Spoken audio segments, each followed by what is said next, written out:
Salut à tous, c'est Richard sur Terre. Aujourd'hui, je m'intéresse au canton de Genève qui a interdit la chasse en 1974 suite à un référendum. C'est parti.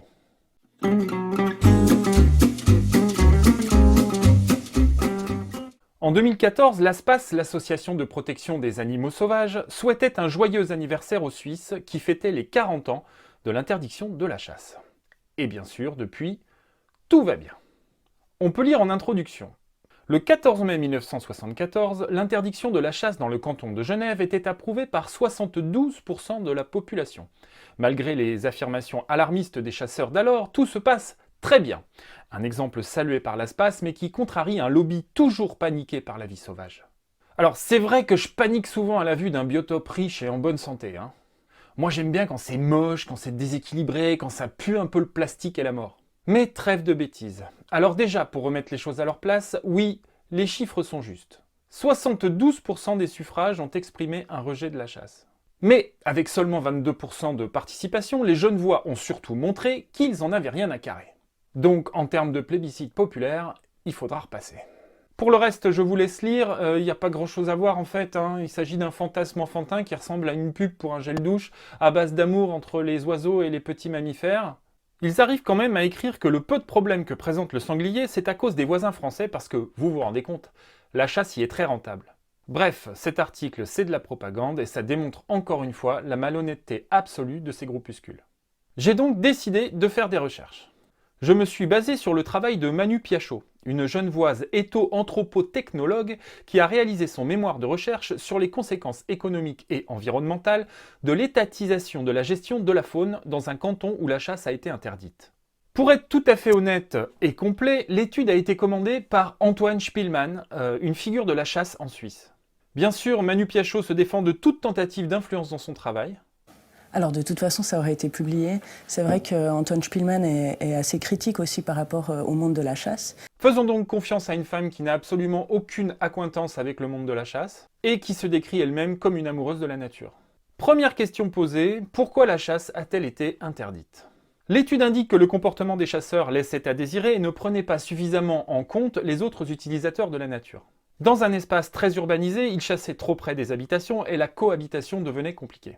De plus, les lâchers d'animaux à une date trop proche de l'ouverture avaient fini d'exaspérer les gens et contribuaient à donner une image désastreuse de la chasse. Sans doute quelques pistes de réflexion pour nous chasseurs quelques 50 ans plus tard. Deuxième question posée, l'image de la chasse. Selon Manu Piachot, les médias influencent fortement l'image que se fait la population de la chasse. Le sketch des inconnus est souvent cité pour justifier le rejet de la chasse, bêtises, alcoolémie, sadisme. Bref, rien de nouveau. Les gens qui ne connaissent pas un sujet s'en font une représentation basée sur ce qui leur tombe sous la main, sans bien sûr creuser une problématique qui ne les intéresse pas vraiment. Mais c'est trop facile à mon sens de leur jeter la pierre. Des représentations, comme tout le monde, j'en ai des tas. Si vous me demandez ce que je pense de la corrida, je vais sans doute dire beaucoup de conneries. Je pense que nous avons là tous les ingrédients pour comprendre ce qui nous fait du mal, et clairement des pistes de réflexion, notamment en termes de communication. Il ne suffit pas d'avoir raison, la vérité a priori tout le monde s'en fout. Donc la seule question qui devrait motiver aujourd'hui notre communication, c'est la perception de la vérité.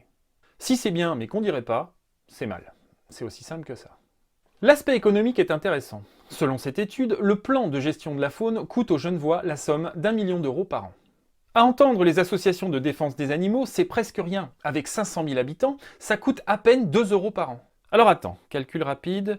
Attendu que la zone sauvage concernée par la régulation étatique en Suisse est de 3 000 hectares de forêt et 10 000 hectares de culture, cela revient donc à 77 euros par hectare et par an. Je vous laisserai faire le calcul dans vos territoires, mais voilà le mien. Superficie de mon village, 14 000 hectares de forêt et de culture. Nombre d'habitants, 1500. Chez moi, si on appliquait la méthode genevoise, le coût de la gestion serait de 719 euros par habitant et par an. Attends, non. Calculons par ménage, c'est plus juste. 660 ménages dans mon village, donc 1611 euros par ménage et par an. Combien ? Bref, quoi qu'il en soit, et même si on prend en compte la mutualisation des moyens, on parle ici de plusieurs milliards d'euros à l'échelle du pays. Mais après tout, pourquoi pas, Ça peut être un modèle de société, si ça marche. Mais ce qui m'intéresse le plus, c'est le résultat de l'étude sur l'impact de l'interdiction de la chasse sur les écosystèmes. Tout d'abord, il a été remarqué une augmentation du nombre d'oiseaux aquatiques, sans doute grâce à un effet réserve. Peu de dégâts, augmentation de la diversité, bilan positif. Le cerf a lui aussi fait son retour comme partout en Europe. Les dégâts sont importants et des clôtures électriques ont été posées. Après un certain nombre de décès d'animaux électrocutés, il teste actuellement des barrières en bois pour tenter de protéger la régénération naturelle de la forêt.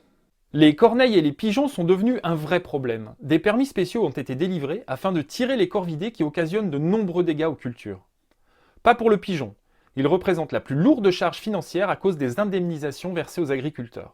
Le pigeon des villes, lui, est allègrement détruit sans que cela ne soulève la moindre contestation. Cas intéressant, la perdrix grise. Pourtant présente historiquement dans le canton, il n'a pas été possible de la conserver malgré un programme d'aménagement du territoire. Les autorités ont refusé la régulation des prédateurs. Résultat, projet perdrix grise, abandonné, l'espèce est vouée à disparaître. Autre cas, le lièvre. Une épidémie de gale et de rage a fortement diminué la population de renards, occasionnant une explosion du nombre de lièvres. L'auteur de l'étude décrit aujourd'hui une population stable, mais des captures sont réalisées. Les animaux sont relâchés sur des territoires où la chasse est autorisée. Comment? Oui, là, il faut s'arrêter 2 secondes. On capture des lièvres parce qu'ils bouffent tout, et on va les relâcher sur des territoires où la chasse est autorisée. On les envoie se faire tuer ailleurs. L'hypocrisie du procédé est confondante. Bref, c'est une chasse qui ne dit pas son nom, et en plus c'est économiquement complètement con. Le chevreuil est lui aussi régulé en raison de son appétence pour les bourgeons. Encore une fois, entendez tuer, hein. Ils ont essayé le grillage électrique, mais ils ont retrouvé des cadavres électrocutés. Les techniques d'effarouchement se sont révélées inefficaces. Le blaireau maintenant. Des grillages sont installés à l'entrée des terriers pour inviter les animaux à déménager. Le blaireau n'est jamais régulé et considéré comme un animal emblématique à Genève. Peut-être se demander s'il n'y a pas un début d'explication s'agissant de l'échec de gestion des perdrix grises? Va savoir. Alors le sanglier ne semble pas poser problème. Et pourquoi donc? Je vous le donne, Émile. Quand les genevois s'endorment, emmitouflés dans leur couette, les gardes sortent et grâce à des techniques de pointe, basculent les sangliers en pleine nuit. Vision nocturne, lunettes thermiques et tir sur agrénage à la main. Dans l'étude, on peut lire que les gardes reçoivent en direct sur leur smartphone les images du sanglier qui se nourrit des grains de maïs déposés la veille. Donc, oui, du coup, ça va mieux. L'objectif est de fixer la population de sangliers sur le canton à 200.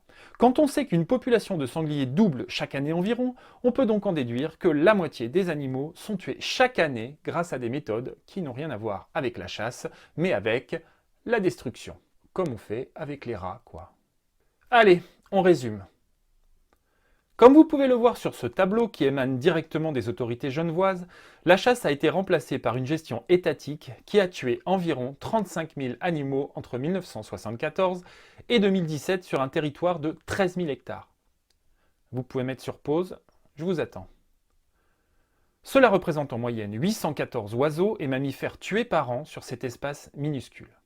Rajoutez à ça l'engrillagement du biotope déjà largement morcelé par l'urbanisation, et vous avez là clairement le paradis pour les animaux sauvages vantés par l'ASPAS et leurs copains, qui se vautrent comme d'habitude dans la désinformation et la partialité. La conclusion est assez simple. Dans un monde humanisé à outrance où personne n'est prêt à renoncer à la moindre parcelle de son confort, la régulation des animaux sauvages, comprenez la chasse, la mort ou l'assassinat suivant les doctrines, est absolument nécessaire. Croire que la nature a la capacité de se réguler seule est un doux rêve, partagé seulement par des gens qui ne comprennent pas les enjeux complexes qui régissent un écosystème. Notre existence même abolit toute notion d'équilibre, et même quand on essaye avec la rigueur suisse légendaire, on n'y arrive pas. Alors on cache encore une fois ce qui vient troubler les émotions nouvelles partagées par une société malade de son illusion d'éternité. On cache la mort, on la relègue au monde de la nuit, où des gardes payés par la collectivité sévissent à l'abri des regards et des consciences, pour que la petite famille genevoise se réveille et aille se promener dans un décor de dessin animé et s'émerveiller à la vue de ce joli chevreuil qui gambade dans cette magnifique nature vierge de tout salopard en treillis. Donc je vous pose la question, les opposants à la chasse. C'est ça que vous voulez? Est-ce que finalement cette guerre que vous nous menez n'est pas contre une vérité que vous ne voulez pas connaître? Une vérité que vous ne voulez même pas concevoir? Voilà, je voudrais remercier infiniment tous les gens qui me soutiennent sur Tipeee, notamment Olivier, Jérémy, Laurent, Maxime, Steven et tous les autres. Ça me fait vraiment chaud au cœur et ça me permet de continuer à produire du contenu. Je tiens aussi à remercier tous les gens, et ils sont nombreux, qui m'envoient des messages de soutien. Ça fait vraiment chaud au cœur au milieu des insultes. Continuez, je les lis tous. Si vous avez aimé cette vidéo, abonnez-vous, partagez-la, likez, c'est important. Écoutez du Serge Gainsbourg, achetez un ukulélé et buvez un verre de chouchen à la santé de notre belle chasse. Ciao.